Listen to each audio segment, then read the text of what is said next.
Welcome to the kickoff of Movin'On LAB Zero-emission Mobility, powered by Capgemini. My name is Kayla Rourke, and I'm happy to be streaming with you today as we dive into this initiative. In today's context, we couldn't hold this event in person, but we are committed to bringing you this content, and we are doing so in this great studio in the Capgemini offices here in Paris.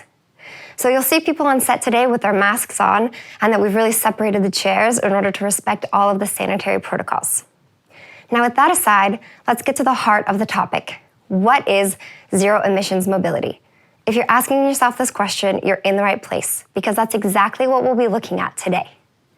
What is this initiative? Who's behind it? What have they accomplished so far? And how can you join them on their mission towards zero emission mobility? So to do so, let's join Eric Grab and Bruno Bourdon from Movin'On. Eric, you run Movin'On. What is Movin'On exactly, and why did you create this project, Zero Emission Mobility? Well, Movin'On is done to deal with a lot of current mobility challenges. We want to transform the current mobility into a sustainable mobility. And to do so, we follow a process, beginning or starting with what we call strategic anticipation, which means a kind of shared vision about what has to be done. And then we follow with co-innovation project, trying to address the future demand, to have a real impact on mobility and to transform it, as I said, into a sustainable one. To do so, we have the lab, the so-called Movin'On LAB, which is innovating in ecosystems the whole year long through communities of interest. At the heart of this mobility, of this Movin'On LAB, we have big corporations working together with other stakeholders like cities, international organizations, startups, academics. And like with the Zero Emission Mobility Initiative, which we are talking about today, we are developing new mobility solution and sustainable one. And to address your question, Kayla, about what is the goal of this current initiative, I asked Florent Menegaux, the CEO of Michelin, but also the president of Movin'On, to answer your question. What makes the Zero Emission Mobility project unique is that it aims at putting a collective action into motion. Its goal is to identify key actions to speed up the transition towards a carbon-free mobility in response to the deployment plans recently announced at European level. I would like to mention a few more specificities of the Zero Emission Mobility project. It brings together a wide range of players, from the automotive industry and the energy providers to the data, financial and insurance services. It calls for a global value chain approach, seeking in particular synergies and complementarities between battery and hydrogen, for example. It is supported by an editorial committee which helps us identify key challenges facing all players, from private to public sectors. So with this interview of Florent Menegaux, we see how important it is to innovate in ecosystem, to tackle these mobility challenges we have in front of us. So Bruno, you are in charge of this initiative within the Movin'On LAB ecosystem. Tell us more about our partners in this adventure and how we will work together in the coming months. Eric, as you know, we're very, very happy because this initiative is actually snowballing. So far, more than 100 contributors are already involved in the different work groups.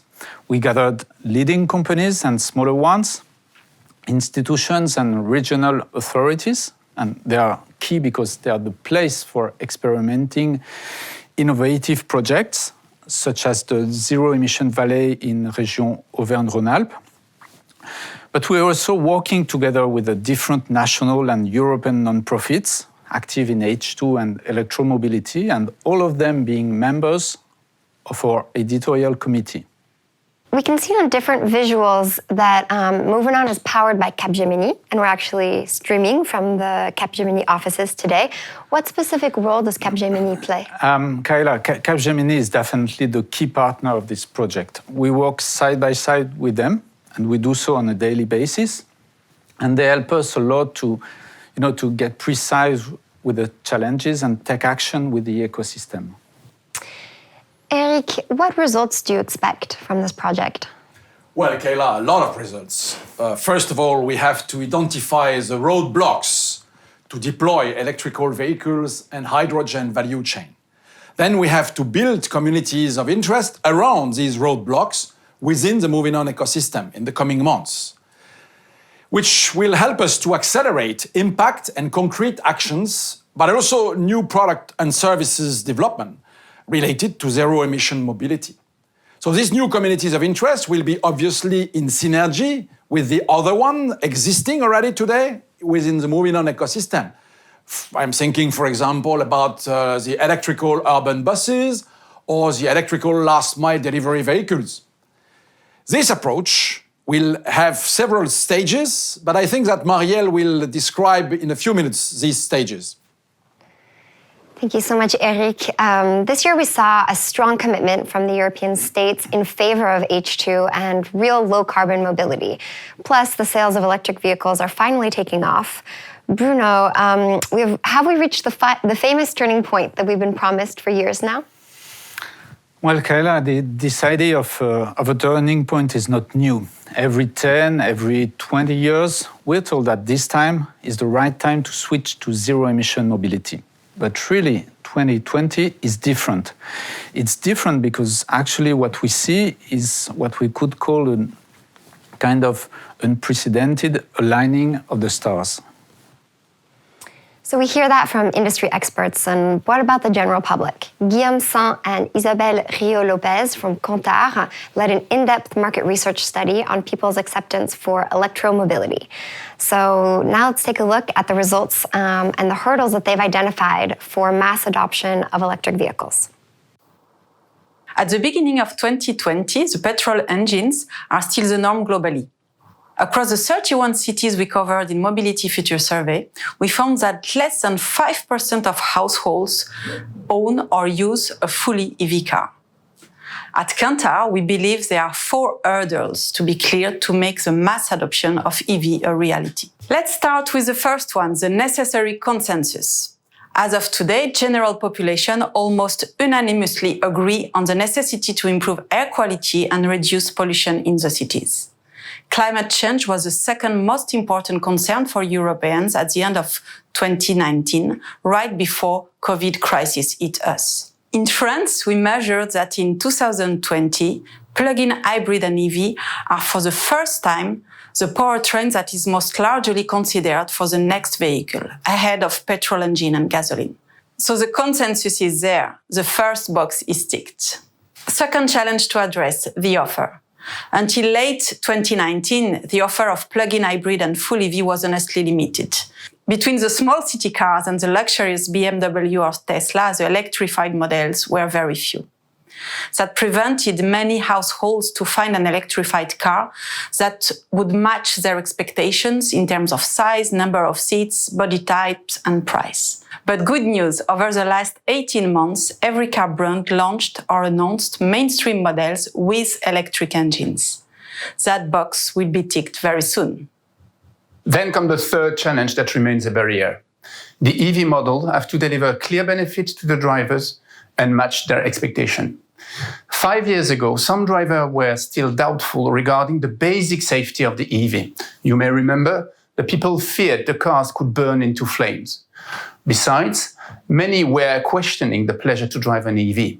Fortunately, those 2 emotional obstacles smoothly evaporated.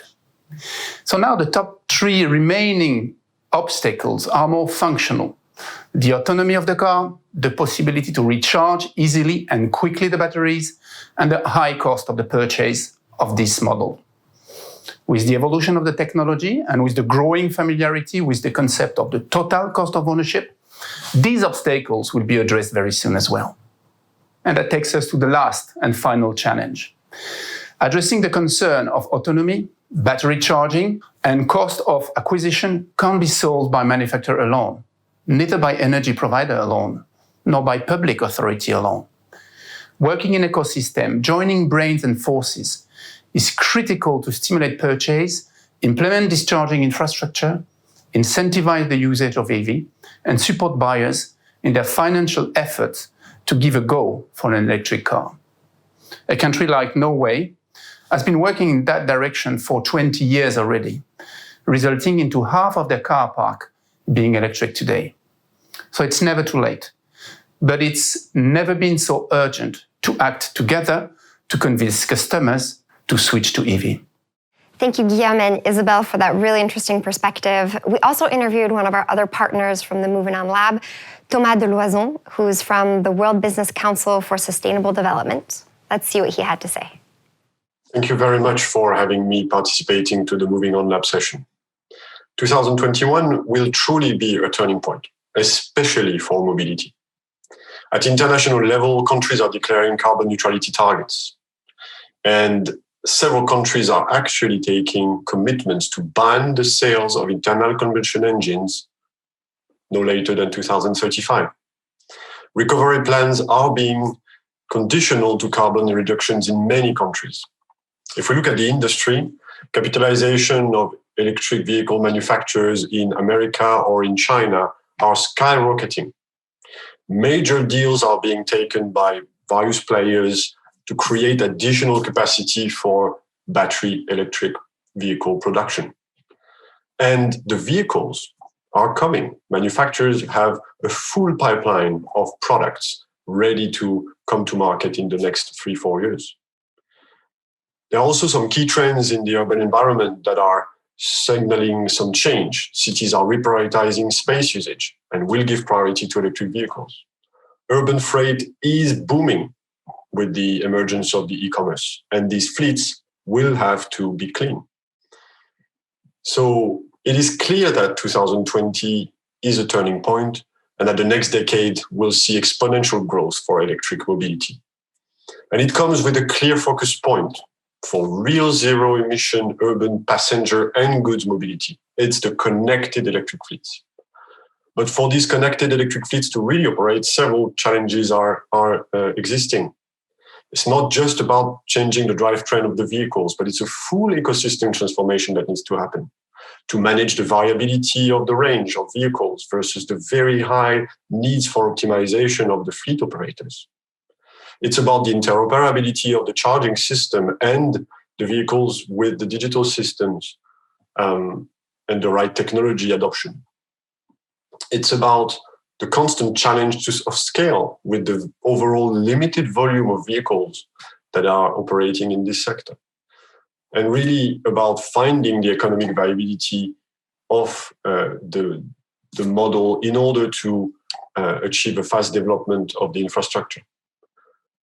We all have to break silos in order to achieve this challenge between the mobility sector, the energy sector, the real estate sector, and find the ways for new models to emerge, models that will foster new collaboration between the public and the private sector beyond the traditional procurement. And within these models, we have to truly interrogate what is the role of the digitalization and the data, and how can we all change mindsets in order to achieve it. These will be the points that I would like to discuss with you today. Thank you. Well, what's very interesting is that they all mention this unique opportunity to accelerate together. You know, the image I have in mind is the rowing regatta. I don't know if you're familiar with rowing regatta, but what happens is that if one of the rowers accelerates alone, the boat won't go faster. It will just go wrong way. What makes the boat go faster is the whole team working together at the same pace when accelerating. That's why innovation ecosystems have become so important. Thank you, Bruno, for that analogy. We also asked Patrick Koller, who is the CEO of Forcia, and Florent Menigo, their view of ecosystems of innovations. So let's see that now. We are facing major environmental challenges today that require urgent actions from companies all around the world. We are engaged in a race to limit the Earth's warming to an additional 1.5 degrees Celsius, eliminating greenhouse gas emissions by 2050 and reducing them by 45% until 2030. All of that is essential to the objective. Current estimates suggest that the global population is set to reach 9.8 billion people by 2050. This will almost double the electric energy requirement from 17 terawatts to 30 terawatts. Consequently, energy will need to be as much as possible decarbonated. This means considerable investments in renewable energy, which will have to be stored and transported. Transformation of green electricity into hydrogen is the best storage and transport solution. The current crisis, and the vital necessity to support and boost the economy with sustainable investments are a fantastic opportunity. Europe will dedicate up to 180 billion euros until 2050 to shift towards a zero-emissions society. It means to me that green hydrogen will be abundant and cost competitive. Safe and affordable mobility applications have to be developed and to be made available quickly. In order to move rapidly, a strong ecosystem is essential. These ecosystems provide opportunities to get an overall view of the situation across the value chain, to share our vision, align regulations, and innovate faster. MovinOn is the perfect example of such an ecosystem. Its platform allows an exchange of ideas, enabling actors to share their vision for clean mobility and work together to resolve challenges. Innovation ecosystems such as MovinOn provide tremendous opportunities to go faster and further together. It does so by mutualizing ideas, opportunity domains, cost, investment resources, competencies and knowledge. This approach is even more efficient when it comes to speeding up the transitions to low-carbon mobility. Why? Because we need to move forward as quickly as possible. This transition requires heavy investment, and no single company or institution is able to tackle on its own the incredible challenges of this transition. Some of the challenges ahead: how to design a viable network of charging stations, how to adapt the energy distribution network, how to adjust current vehicle maintenance networks to zero-emission vehicles. Answering these questions demands strong cooperations between many stakeholders, many of which are not mobility natives. It is the case for the electrification as well as the hydrogen value chain. These messages are really strong and inspiring, especially in the context of zero-emission mobility, which not only opens up new opportunities for big industrial players, but creates new obstacles that they have to overcome as well. We asked the question about opportunities and challenges to Patrick Kohler, Ilham Kadri, who's the CEO of Solvay, and Florent Ménégo. Here's what they had to say. Expanding the use of hydrogen will help solve several critical challenges, from lowering emissions to increasing countries' energy sovereignty.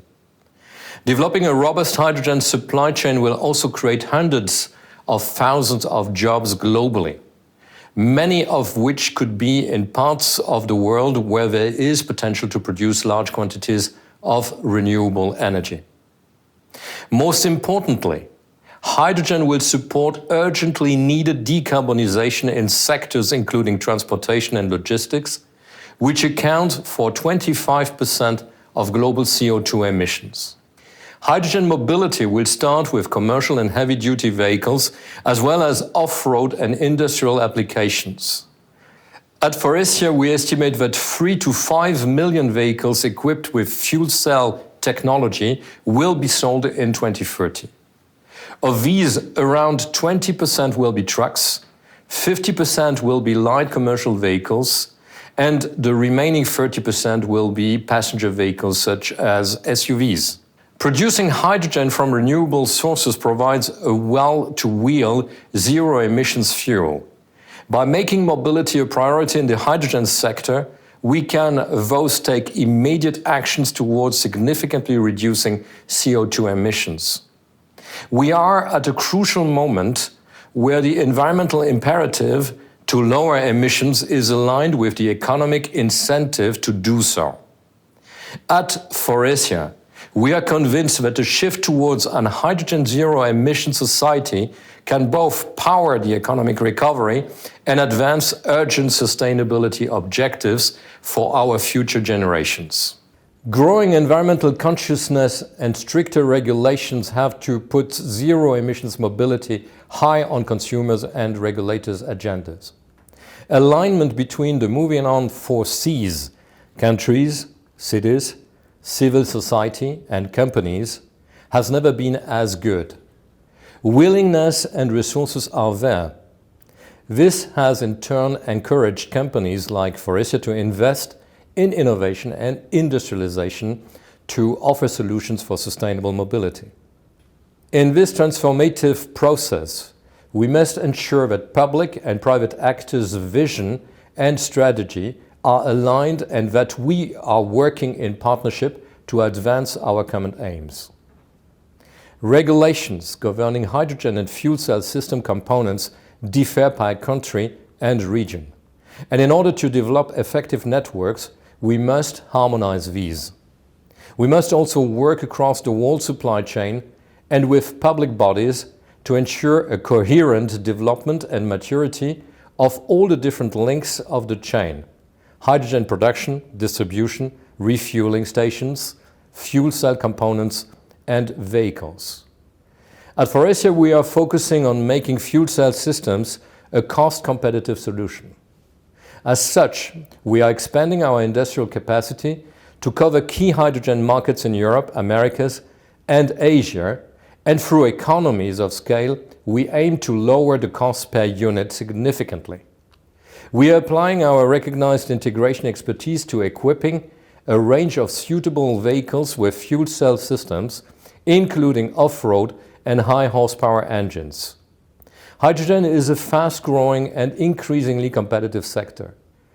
Its growth is essential to a sustainable future.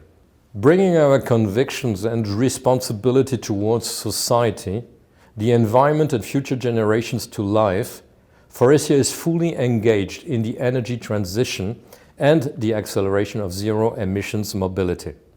Imagine with me electric and light vehicles or green hydrogen trucks that achieve better fuel efficiency. Imagine with me green tires that help reduce CO2, particle emissions, and reduce fuel consumptions. Imagine with me solar airplanes that go around the world without a droplet of kerosene.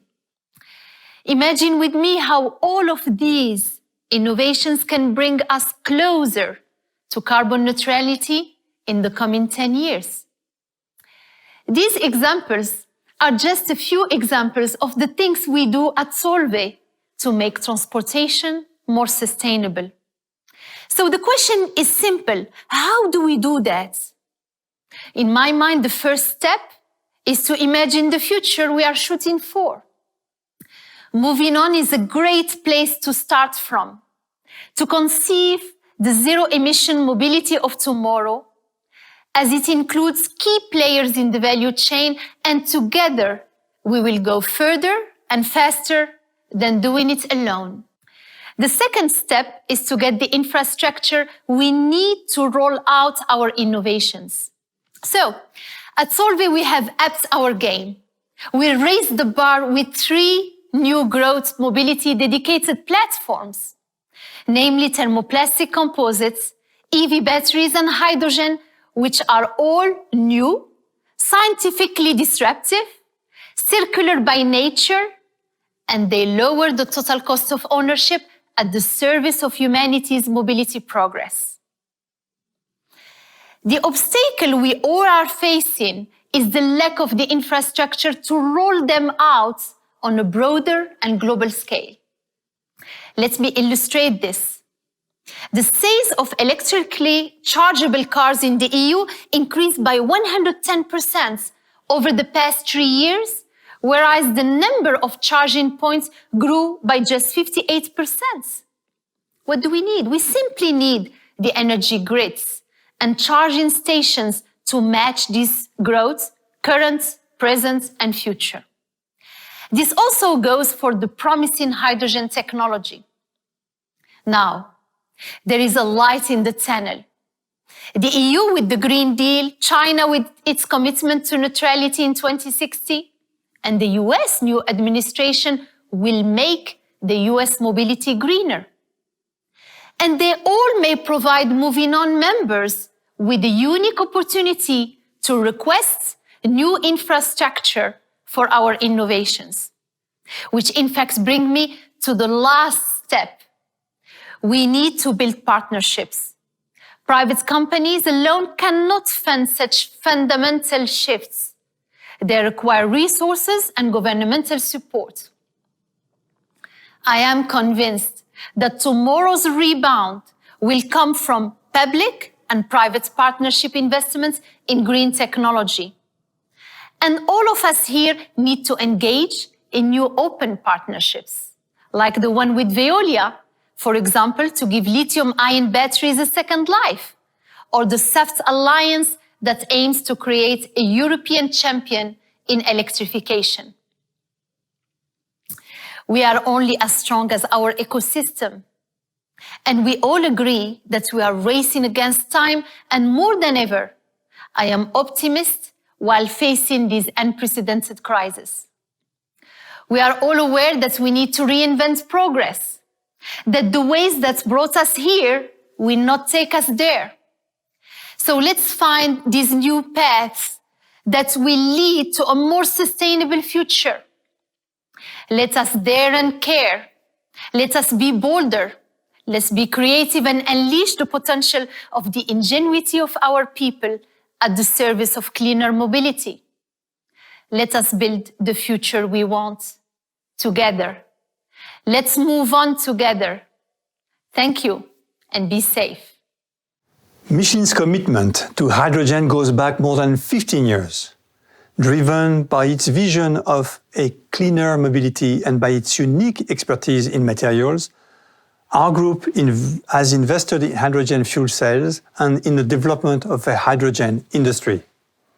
Investing in hydrogen enables Michelin to address three major challenges simultaneously: reducing pollution, reducing greenhouse emissions, and advancing the energy transition. Our objectives are ambitious. Symbio, a Faurecia and Michelin joint venture, is set to become a world leader in hydrogen-powered mobility systems through a range of hydrogen fuel cell systems for cars, vans, trucks, and other electromobility applications. We want to make hydrogen-powered mobility accessible at a regional level while simultaneously deploying vehicles and infrastructure.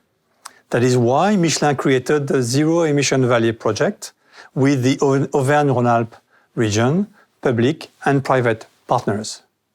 The group leverages its motorsport activities to speed up the development of hydrogen mobility. In June 2020, Michelin and Symbio became partners of Mission H24, a project that is integrating hydrogen-powered tech into vehicles competing in the 24 hours of Le Mans. We bring together players from across the entire value chain. Michelin is especially involved in Hydrogen Europe and the European Clean Hydrogen Alliance. Movin'On, the first global sustainable mobility ecosystem, is also a unique forum on this topic. Thank you so much for the great co-innovation job you are doing together to promote a zero-emission mobility.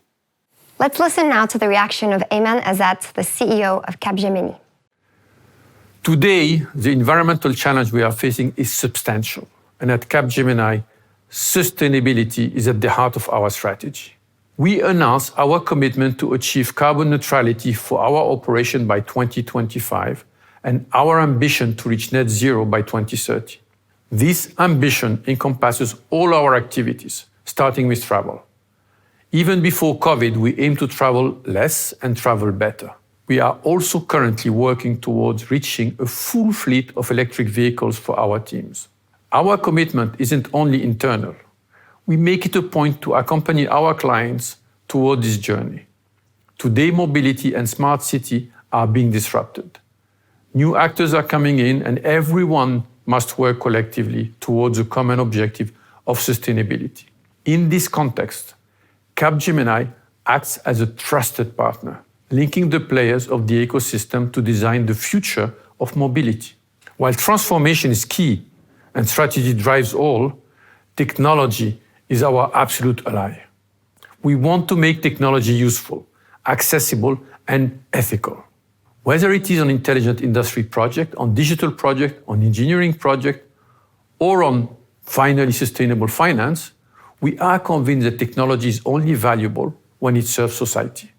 We are very proud to contribute as a close partner of MovinOn and its initiative Road to Zero-emission Mobility. Through this initiative, we are committed to work with a large ecosystem of mobility actors at every step of the value chain. We are happy to share their engagement around sustainability and contribute to make it a success. With MovinOn Zero-emission Mobility, we are indeed at the heart of our business, help steer and accelerate transformations. I'd like to circle back to the Zero Emissions Mobility project, which, Bruno, you've been involved with from the very beginning. How did it get started exactly? Well, Kayla, our approach is based on key challenges. A key challenge for us, as we defined it, is a tremendous catalyst to foster zero-emission mobility.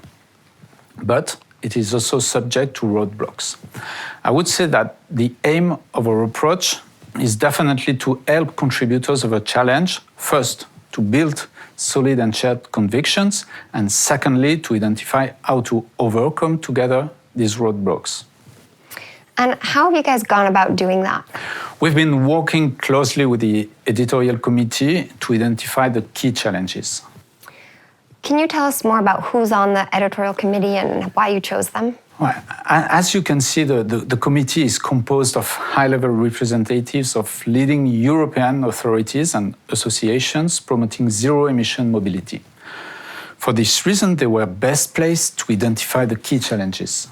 And what are the key challenges that they found? We've identified around 20 challenges. They are all very important, especially because all of them are relevant to the two main clean mobility sources, H2 and batteries. Now, among them, we have selected 9 challenges that will be addressed in 9 work groups. Thank you so much, Bruno, and thank you, Eric, for being here. We want to also let you hear more about the key challenges that have been identified from the actual people who are on the editorial committee. So with that, let's hear from some of those people in their own words. On the one hand, there is an urge to increase electric vehicle penetration. On the other, a demand for affordable electric mobility access. In this context, turning retrofit into competitive option at a large scale is crucial. We consider how to design an intelligent and viable network of charging stations as a major issue, because we must offer our customers a network of charging stations in line with their use and travel flows.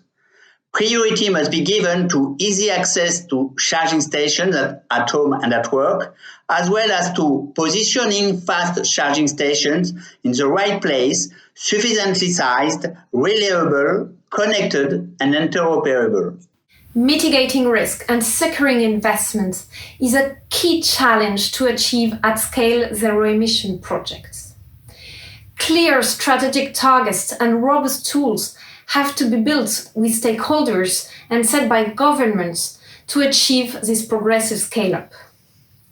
This close coordination is a key of success to ensure that projects and actions are developed at the same pace for infrastructure, fleets, and industrial capacities. Hi everyone.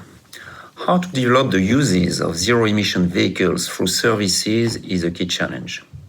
Zero emission is an absolute common objective and we know it. So some food for thoughts for your key challenge. So the design of the product is key. Extending the lifetime of the vehicle is also key. Establishing a new circular paradigm will answer the need of better material usage. Finally, data recording and usage will enable to anticipate maintenance and refurbishing and to create new business models. Good luck for your key challenge.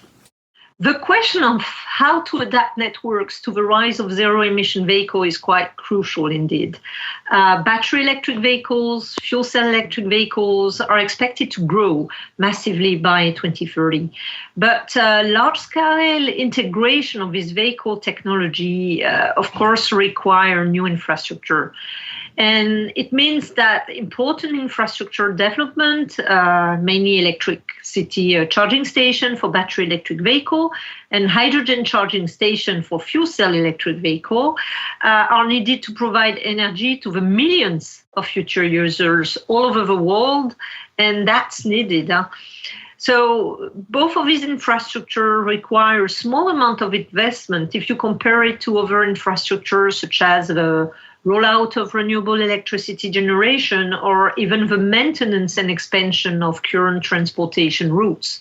So how do we combine it smartly? So both electric charging on one side and hydrogen refueling on the other side, to avoid redundancies, to join the strength of both, and to avoid also non-sustainable solution with low systems relevance or efficiency.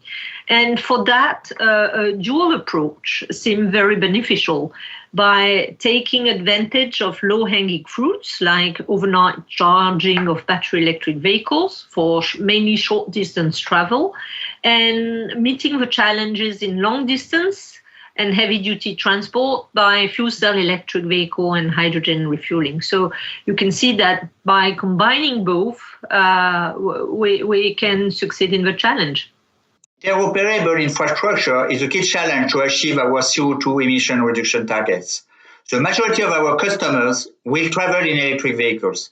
We have to promote the application of charging connector standards and recharging infrastructure associated with means of payment that are easy to use and available to all. For instance, in connection with interoperability platform and the plug and charge standard. Welcome back. Eric gave his seat to Marielle Rayat, manager at Capgemini, who just joined us on the set. So welcome. Marielle, you are in charge of coordinating these 9 work groups around the 9 challenges. What exactly will these groups be doing, not just the next couple of days, but also in the long term?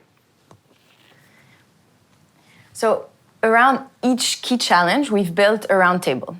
On each of these roundtables, we have a diverse set of actors. Experts, collectivities, companies.